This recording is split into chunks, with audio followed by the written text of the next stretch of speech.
Círculo Editorial Azteca presenta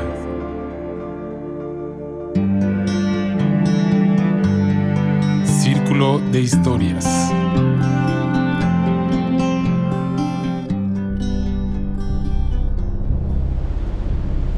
Entonces llegó el momento de que Jaime hablara y les contó la historia del viaje de los duendes, de la última noche de brujas y de las 3 gotas que la liberaron del encantamiento. Letita McClintock.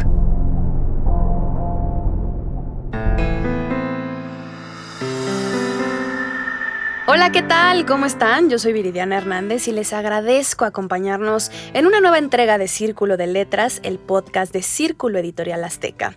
Hoy tengo el gusto de charlar con una escritora muy querida por el público infantil y también juvenil. Ella es Vivian Mansur, autora de muchos títulos infantiles, entre los que están Había una vez, pero al revés, Cuentos de cabeza, Lotería de piratas o su último libro, Viviendo al filo. Pero bueno, además les tengo que platicar que su trabajo ha tenido importantes reconocimientos como el Premio Castillo de la Lectura por la Vida Útil del Pillo Polilla, también Premio a la Orilla del Viento por Familias Familiares, o, ¿por qué no?, dejar de mencionar el premio Filig, un cuento para niños por el peinado de la tía Chofi.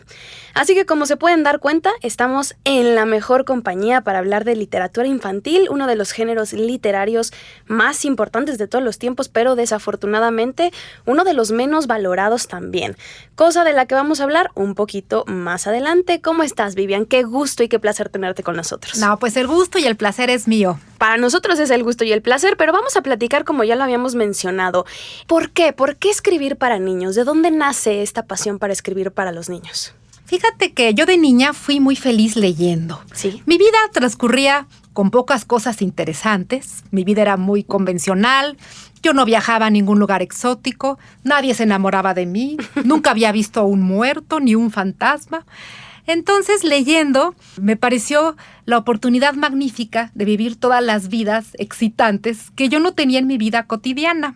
Entonces, yo creo que desde niña me fascinó mucho el poder de las palabras y del lenguaje, que con solo un puñado de palabras arregladas de cierta manera, pues uno pudiera adentrarse en otros mundos. Entonces, yo fui muy feliz leyendo. Así que cuando quise elegir mi profesión, yo tenía muy claro que quería transmitir la misma emoción y pasión que yo sentí en mi vida de lectora, ahora en mi vida de escritora. Así que se combinaron ambas cosas, algo que me causaba mucho placer, que era escribir, y algo que yo sentía que hacía bien. Porque yo creo que uno tiene que buscar en su vocación las dos cosas, algo que te guste mucho hacer y algo que hagas bien. Claro. Porque nunca falta el que quiere ser cantante y que canta fatal, aunque lo disfrute mucho. Entonces yo creo que siempre le digo a todos los escuchas y a todos los niños que busquen esas dos combinaciones. Algo que les cause mucha alegría, mucho disfrute y algo en lo cual se sientan cómodos y saben que pueden destacar. Y que anden como pez en el agua. Que anden como pez en el agua. Exacto. Vivian, qué complicado escribir para los niños, porque de pronto se pensaría que son un público fácil, y creo que no es nada fácil. Fíjate, Viridiana, amigos, que sí, la literatura infantil se le ha subestimado mucho. Siempre se le considera un género menor. La gente piensa, la gente que no está muy enterada, que con escribir en diminutivos, con moralejas, hablar de ranitas y de niñitos y de pececitos, pues ya con eso ya tienes un buen cuento infantil, y no es así. El público infantil es muy exigente.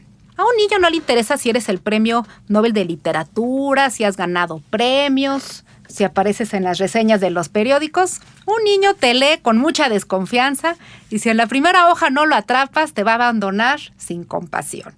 Y además es un público muy estricto, muy crítico. A mí me han hecho preguntas muy difíciles en las escuelas de repente. Entonces, me gusta mucho ese público y le tengo mucha fe. Ya los adultos tenemos otras problemáticas, pero los niños son realmente el campo fértil de la imaginación. Ellos aceptan lo sobrenatural, la ficción, la fantasía, sin ningún problema. No cuestionan una propuesta lúdica, fantástica o de ciencia ficción, ¿no? Lo dan todo por sentado y eso es maravilloso. Vivian, lo dices muy bien. Creo que los niños es mucho más fácil que puedan viajar. Los adultos tenemos ya ciertos problemas y ciertos temores a imaginarnos cosas, y un niño siempre que se apalanca de la lectura y que lo convences, como dices tú, en la primera hoja, creo que él puede viajar e imaginar muchísimas cosas que los adultos hemos perdido y que deberíamos de aprender a rescatarlo. Por eso no solamente es escribir para los niños, sino también que los adultos retomemos estas lecturas que de repente pensamos que solamente son para los niños. Fíjate que la literatura infantil ha evolucionado mucho. Dicen que la literatura infantil es la literatura que también le gusta a los niños. Sí. Y es que yo invito mucho a los padres de familia que se adentren a la gran gama de literatura infantil que hay en las librerías y se van a sorprender. Ya no son estos cuentos llenos de concesiones, donde subestiman, como les digo, la inteligencia del lector. Son objetos muy hermosos, hay formatos muy bonitos, donde estoy segura que los papás también van a disfrutar. Y siempre apelo a que los papás se animen en las tardes o en las noches a leer con los niños, porque finalmente un hijo no se va a acordar de, ay, cuando mi papá me obligaba a lavarme los dientes, o cuando mi mamá me decía que tenía que hacer la cama todos los días. Los recuerdos importantes de los niños son esos pequeños paréntesis donde está el papá o la mamá leyendo con el niño, y esos son parte de los recuerdos emocionales que todos tenemos. Y además es algo que estoy seguro que van a disfrutar tanto los niños como los padres de familia o los maestros también. Totalmente.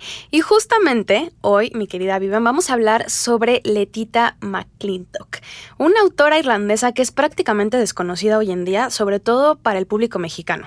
Pero precisamente te quiero preguntar si te parece algo curioso o más bien se te hace normal que pues podemos saber poco de ella y de muchos otros autores de este tipo que a través de una obra dedicada a los cuentos de hadas llegan a nosotros a pesar de todo.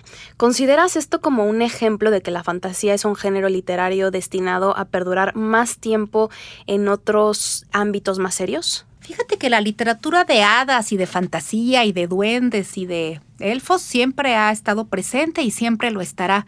Yo no creo que haya un género que vaya a desaparecer. Siempre habrá cómics, historietas, melodramas, en poesía, ensayo, novela y cuento. Lo que cambia quizá es la manera de abordar los temas. Uh-huh. Finalmente, los lectores actuales no somos iguales a los lectores de hace 10, 20, del siglo pasado. Eso sí ha cambiado, pero el género perdurará por siempre. Además, la fantasía siempre maneja ciertos códigos que a todos nos encantan. Es maravilloso que con puras palabras uno imagine la cara de un elfo, de un hada, y uno en su cabeza tenga esas imágenes mentales más allá de la ilustración. Sí. Y finalmente, cuando alguien te pregunta cuál es el oficio más viejo del mundo, y todo el mundo dice la caza y la recolección, realmente no es así. Uno de los oficios más viejos del mundo es la narración. Uh-huh. Es sentarse alrededor de una fogata o de una hoguera y empezar a imaginar cosas muy distintas a la vida cotidiana que te rodea. Yo creo que todos en el fondo queremos escaparnos a veces de nuestro entorno cotidiano. Todos de repente estamos un poco enfermos de realidad y queremos sumergirnos en algo totalmente lejano al día o a las 24 horas que vivimos de manera constante, ¿no? Sí, claro. Y bueno, pues uno de los ejemplos que podríamos mencionar en este caso sería los hermanos Grimm, ¿no? En su vida, pues obviamente, bueno, en cada vida de todos nosotros hemos escuchado por lo menos hablar de un cuento, una historia de ellos. Y justamente el trabajo de Letita es muy similar. Creo que al igual que ellos se dedicó a investigar, a transcribir, a hacer muchas cosas que no son tan reconocidas y deberían de serlo. Los cuentos tradicionales infantiles de su región justamente para poder preservarlos. En la actualidad, ¿tú qué crees que inspira a una autora para escribir estas historias? Bueno, fíjate que normalmente los cuentos de hadas y los cuentos de Grimm son recopilaciones de narraciones que iban de boca en boca. Uh-huh. Y que finalmente se modernizan, se transfieren con ciertos códigos locales. Ahorita lo que vamos a escuchar en algún momento más tiene que ver con un cuento de fantasía ubicado en un escenario particular que es Irlanda. Y vamos a darnos cuenta ahorita que lo escuchemos, cómo hay ciertas claves que nos remiten a pues un país en particular y a un modo de imaginar las cosas. Pero finalmente hay temáticas generales que aparecen en todas las narraciones, en todas las leyendas y en todos los mitos y que se van adaptando según el lugar de origen, el país o el autor. Claro, Vivian, hace rato nos platicabas cuando empezó esta entrevista que tú de pequeña te encantaba viajar y leer e irte mentalmente a otros lugares mediante los libros. Y mi deber es preguntarte, ¿cuál fue el primer libro que leíste que te marcó la infancia de por vida?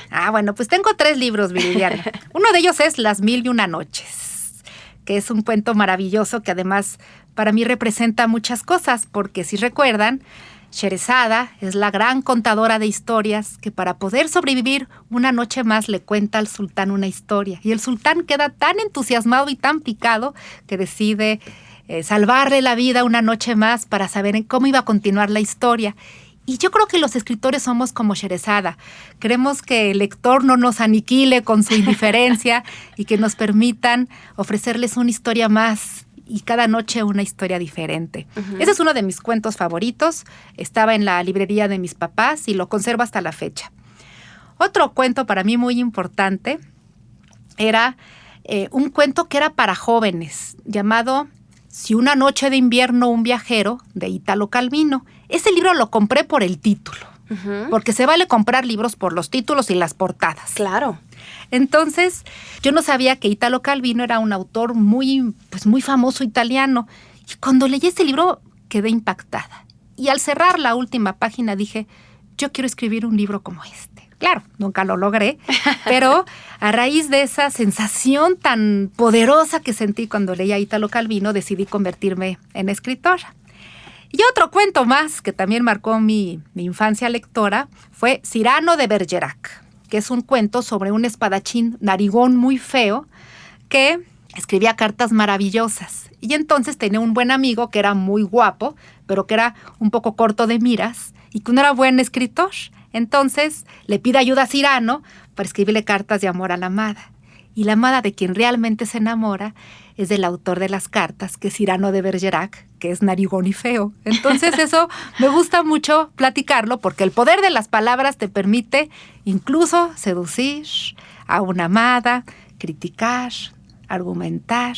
El poder de las palabras te permite estar en otra posición en el mundo. Entonces me gusta que los chicos y los jóvenes lean porque de esta manera tienen el control de la palabra y eso les permite estar, como les digo, en otra posición en el mundo. Completamente, Vivian. El poder de la palabra es muy importante. Y para no hacerlos esperar, ¿qué te parece si les leo Jaime Frell y la joven dama? Pero no te me vayas, porque todavía queremos seguir platicando contigo para que nos cuentes un poquito más sobre la literatura infantil y especialmente sobre tu obra. Vamos a escucharlo.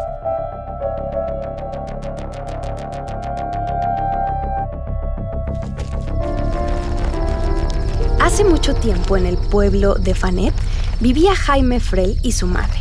Jaime era el único apoyo de la viuda. Su brazo fuerte trabajaba sin descanso para ella y al llegar cada noche de sábado, el muchacho dejaba caer en su regazo todo lo que había ganado, agradeciéndole debidamente el medio penique que ella le regresaba para que comprara tabaco. Sus vecinos lo alababan y lo consideraban el mejor hijo del que se hubiera escuchado hablar.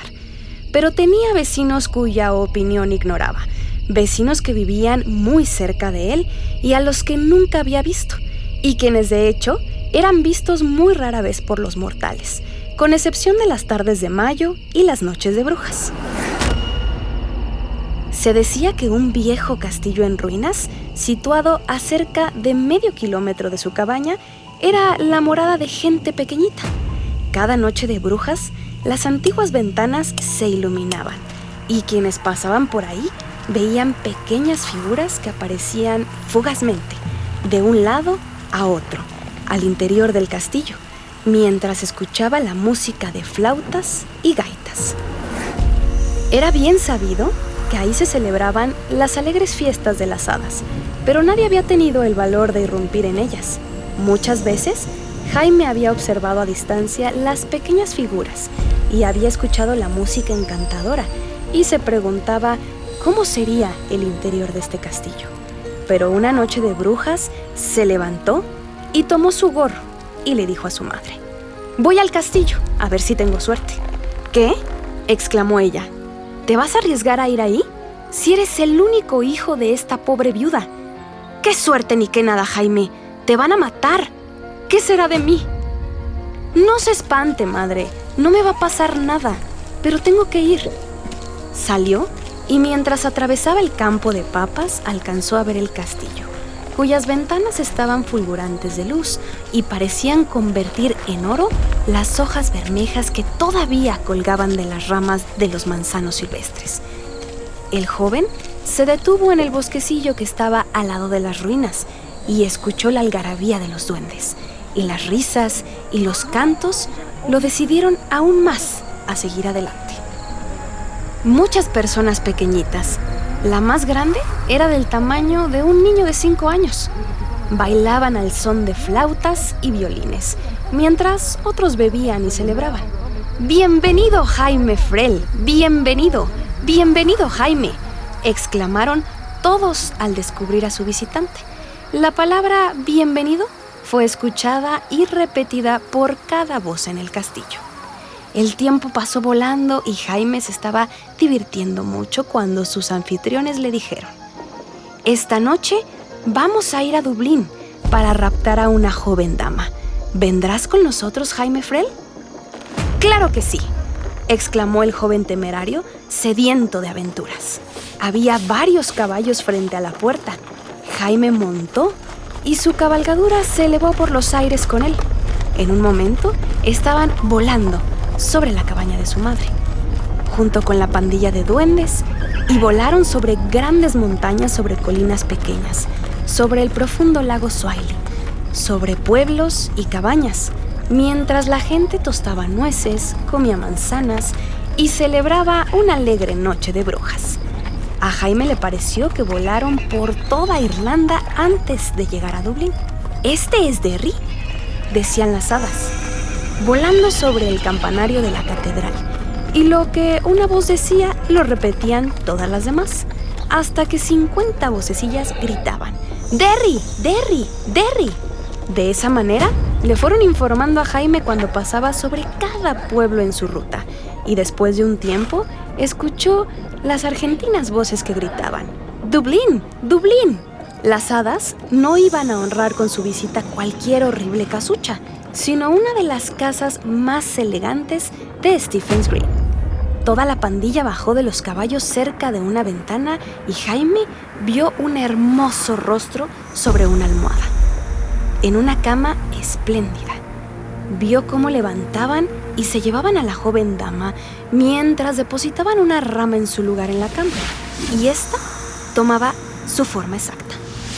Colocaron a la dama delante de un jinete y así la llevaron por corto tiempo. Luego se la dieron a otro e iban gritando los nombres de los pueblos igual que antes. Se acercaban a casa. Jaime escuchó los nombres: Ratmulan, Milford, Tamí, y entonces supo que estaba cerca de su cabaña. «A todos ustedes les ha tocado llevar a la joven dama», les dijo. «¿Por qué no la llevo yo un ratito?». «¡Ay, Jaime!», replicaron complacientes. «Por supuesto que tendrás tu turno para llevarla». Aferrando su trofeo con todas sus fuerzas, el muchacho bajó cerca de la casa de su madre. «Jaime Frel, Jaime Frel, ¿por qué nos tratas de esa manera?», exclamaron los duendecillos y también bajaron cerca de la puerta. Jaime sostuvo a la joven con fuerza, aunque no sabía lo que llevaba entre los brazos, pues la gente pequeñita hacía que la dama tomara todo tipo de formas extrañas. En un instante era un perro negro que ladraba y trataba de morder. Al siguiente, una roja barra de hierro que empezaba a enfriarse, y después un saco de lana. Pero Jaime la seguía aferrando. Y los frustrados duendes empezaban a alejarse cuando una mujer diminuta, la más pequeña del grupo, exclamó: «Jaime Frel nos la quitó, pero ella no será buena para él. Yo la haré sorda y muda». Y lanzó algo sobre la muchacha. Mientras se alejaban decepcionados, Jaime levantó la aldaba y entró en su casa. «Jaime, muchacho», exclamó su madre, «te fuiste toda la noche. ¿Qué te hicieron?». «Nada malo, madre. Tuve buena suerte. Aquí está una bonita dama que traje para que te acompañe». «Dios nos ampare», dijo la madre. y por unos minutos estuvo tan asombrada que no pudo pensar en ninguna cosa más que decir. Jaime le contó la historia de su aventura nocturna y terminó diciendo: «De seguro, usted no me habría dado permiso para dejarlos que la juntaran con ellos y se perdiera para siempre. Pero una dama, Jaime, ¿cómo va a comer una dama lo que nosotros comemos y a vivir con nuestra pobreza? ¡Ey! A ver, dime, ¿cómo, muchacho tonto?» «Bueno, madre, seguro que para ella es mejor venirse para acá y no irse para allá», y señaló en dirección al castillo.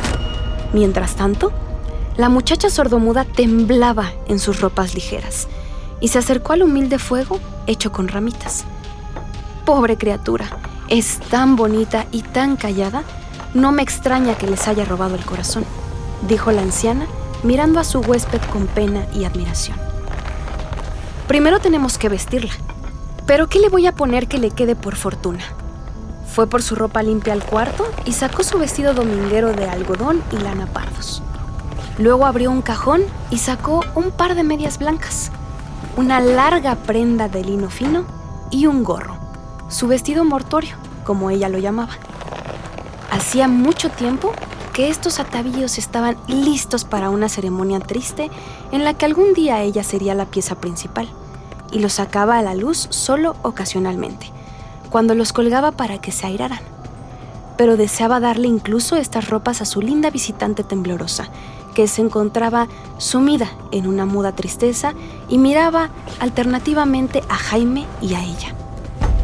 La pobre muchacha soportó el ser vestida y luego se sentó en un taburete en el rincón de la chimenea y hundió la cara entre sus manos. «¿Qué vamos a hacer para mantener a una dama como usted?», exclamó la anciana. «Yo trabajaré para las dos, madre», replicó el hijo. «¿Y cómo va a vivir una dama con lo poco que comemos?», repitió.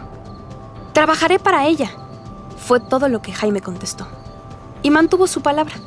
La joven dama estuvo muy triste durante mucho tiempo, y por las tardes rodaban las lágrimas por sus mejillas, mientras la anciana hilaba cerca del fuego, y Jaime hacía redes para pescar salmón, un logro que el joven alcanzó con la esperanza de darle más comodidades a su huésped. Pero ella siempre fue amable y trataba de sonreír cuando se daba cuenta de que la miraban. Poco a poco, se fue adaptando a las costumbres y al modo de vida de la viuda y su hijo. No pasó mucho tiempo antes de que comenzara a alimentar al puerco, a hacer puré de papa y mezclar granos para las aves domésticas, y a tejer calcetas de lana azul. Así pasó un año y de nuevo llegó la noche de brujas. «Madre», dijo Jaime tomando su gorro, «voy al viejo castillo a ver si tengo suerte». «¿Estás loco, Jaime?», gritó su madre aterrorizada. «De seguro ahora te van a matar por lo que hiciste el otro año». Jaime no hizo caso de los temores de su madre y salió. Cuando llegó al bosquecillo de manzanos silvestres, vio luces brillantes en las ventanas del castillo, como la vez anterior, y escuchó pláticas en voz alta.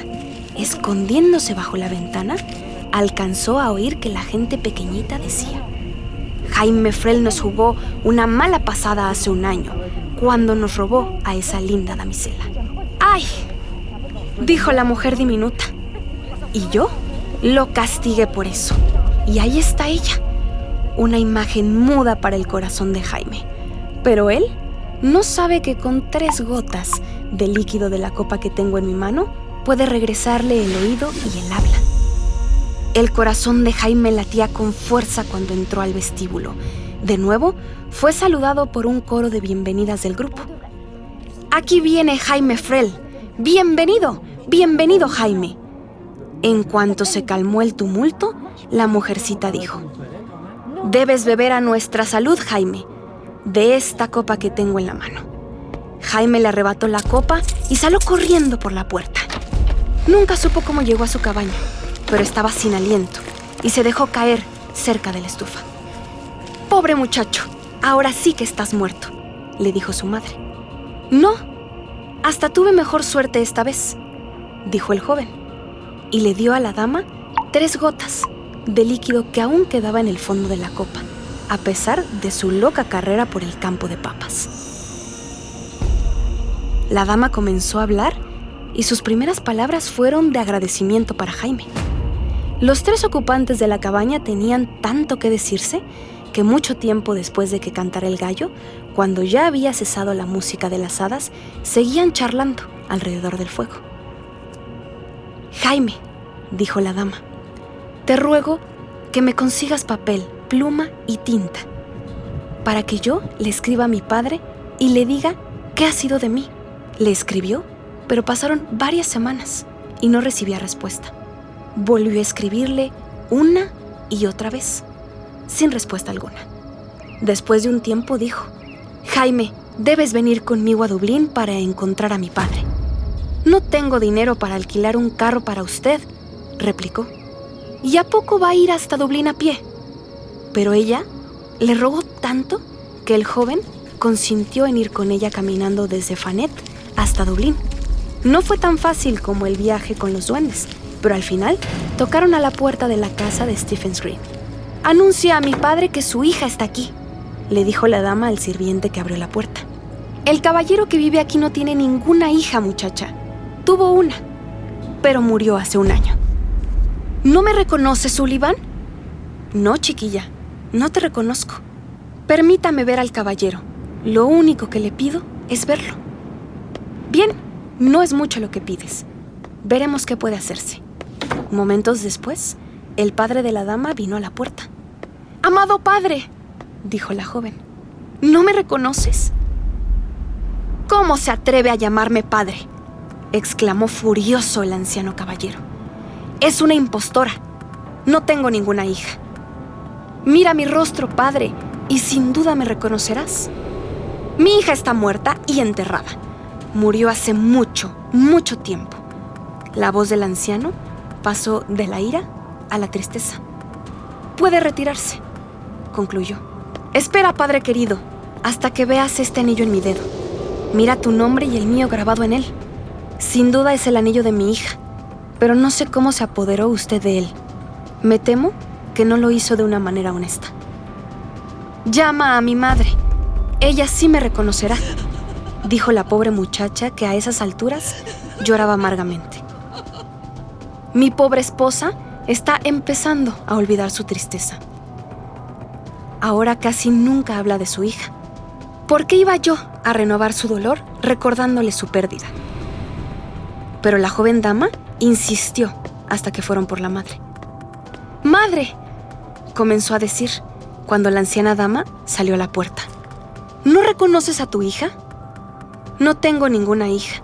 Mi hija murió y fue enterrada hace mucho tiempo. Tan solo mira mi rostro y sin duda me reconocerás». La anciana negó con la cabeza. «Todos ustedes me han olvidado, pero miren este lunar en mi cuello.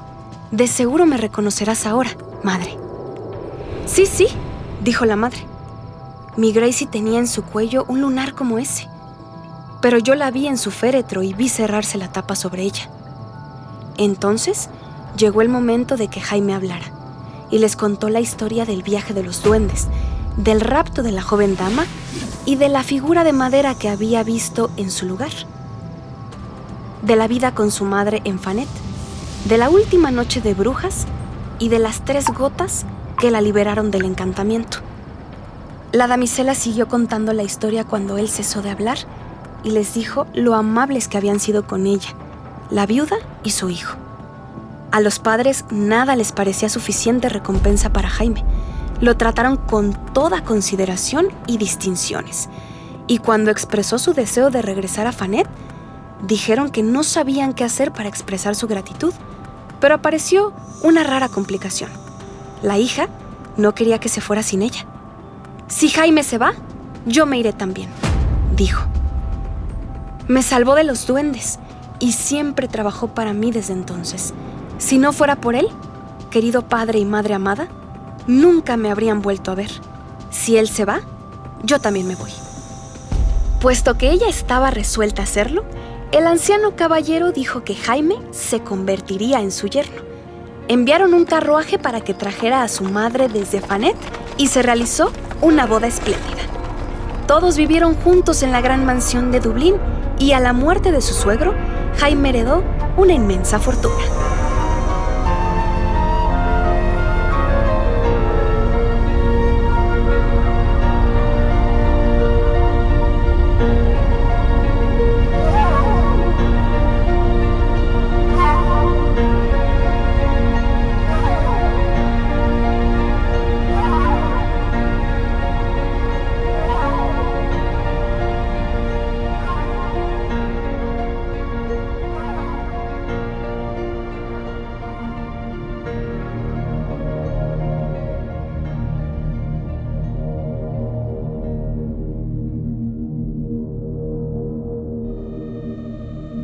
Bueno, pues esto fue Jaime Frell y la joven dama. Vivian, ¿qué te gustaría agregar sobre este cuento? Pues es un cuento muy bonito que efectivamente retoma, yo creo que los puntos esenciales de una narración fantástica, ¿no? Por supuesto, si se fijan, está la aparición mágica de un día especial del año, que es el Día de Todos los Santos. Exacto.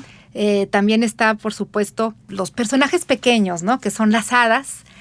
Y el manejo del tiempo. Si se fijan, en las narraciones fantásticas el tiempo se condensa. Todo sucede en espacios muy cortos de tiempo.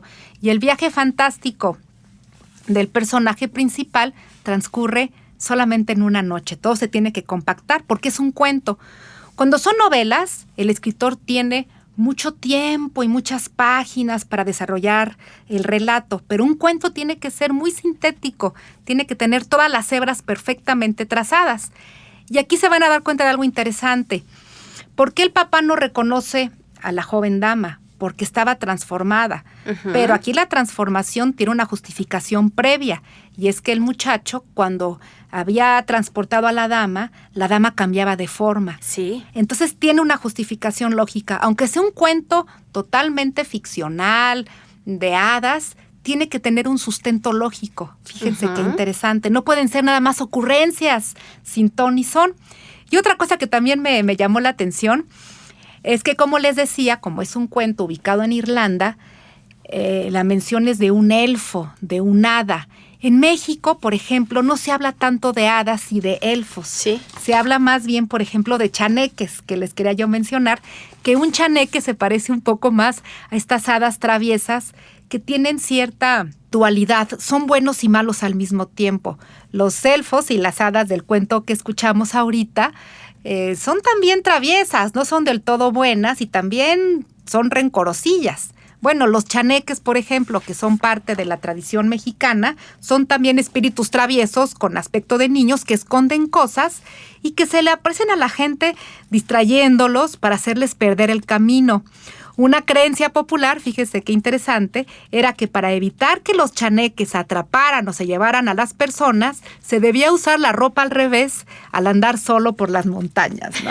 Había como una manera de evitar las travesuras de los chaneques. Y todos con la ropa volteada. Todos con la ropa volteada para que no hicieran travesuras, por ejemplo, que si rompían las cacerolas de las cocinas, o por ejemplo a los caballos en las noches, fíjense qué bonito, supuestamente parte de la tradición popular era que trenzaban las crines de los caballos durante una noche, ¿no? Para hacer rabiar un poco a los jinetes que tuvieran que otra vez desanudar la crin de los caballos. Entonces, si se fijan, cada cuento nos habla un poco de la escritora, del escenario y del país original. Completamente. Y bueno, tu sonrisa, se ve que te encanta, Vivian, cada que estás platicando esto. Ustedes no la pueden ver, pero yo que la tengo aquí enfrente, sonríe y te lo explica con una fascinación que, bueno, te envuelve completamente. Y ahora te tengo que preguntar, estoy viendo que lo estás diciendo con tantas ganas y con tanta pasión, pero ¿esto te lleva otra vez a tu infancia? ¿Te hace recordar tu infancia, estos cuentos que nos acabas de platicar, cada una de las historias, de cómo viajaba tu mente y de todo a lo que te transportaba cada uno de estos cuentos? Bueno, fíjate que en mi oficio de escritor, bueno, primero que nada, gracias por los halagos tan lindos. También no lo pueden ver a Viridiana, pero es una joven hada hermosísima, ¿eh? Ah, gracias. Muchas gracias. Fíjate que los escritores sí abrevamos mucho de nuestros recuerdos infantiles. Yo creo que sí tenemos una cajita como de emociones guardada y que cuando, por ejemplo, queremos transmitir una emoción de terror, sí apelamos a alguna experiencia pasada que de niño te haya impactado para poder transmitir esa misma emoción en palabras en algún pasaje o en algún relato. Y así cuando, por ejemplo, uno quiere que el lector se emocione con algún pasaje emotivo, uno tiene que apelar a ese sentimiento que vivió con alguna otra situación, no tiene que ser la misma, pero que de algún modo te proyecte este mismo manejo de sentimientos y emociones, ¿no? Completamente. Bueno, Vivian Mansur, para nosotros fue un placer que nos hayas acompañado en este podcast de Círculo Editorial Azteca.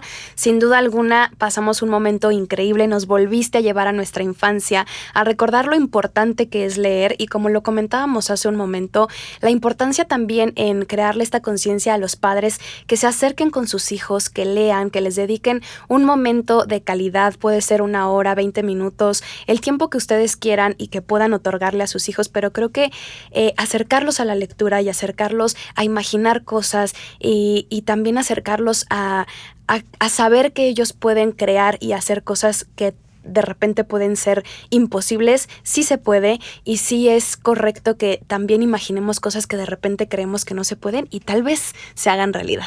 Muchísimas gracias por estar con nosotros. Vivian, ¿dónde te podemos encontrar? Al contrario, muchas gracias. Y bueno, rematando lo que dices, creo que Einstein siempre recomendaba leer cuentos para niños. Sí. Fíjense qué increíble, ¿verdad?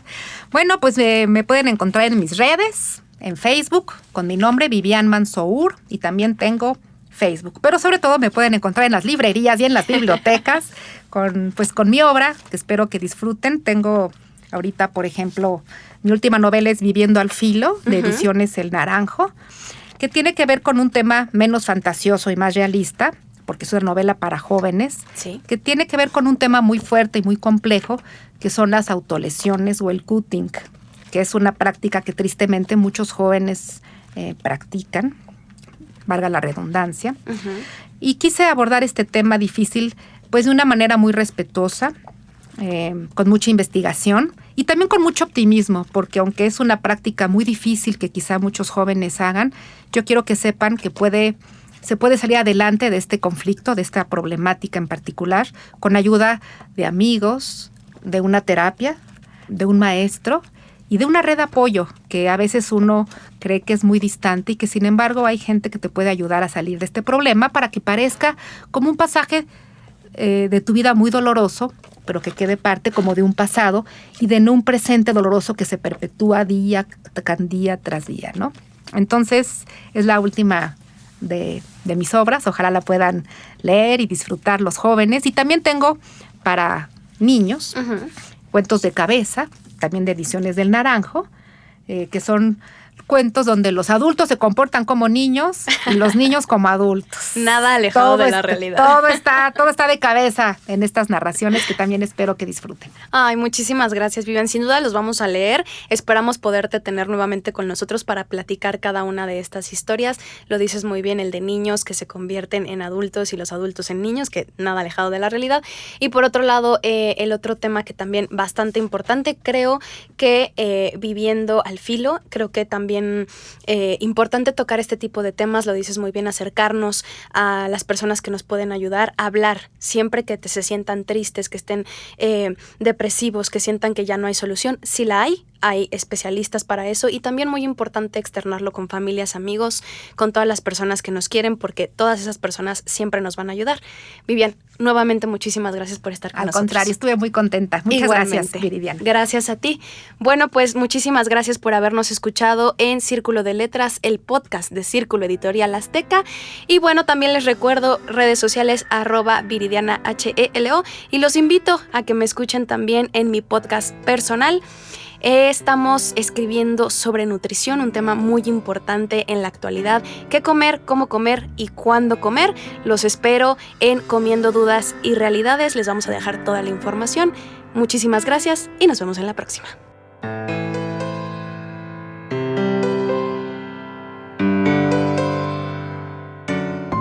Círculo Editorial Azteca presentó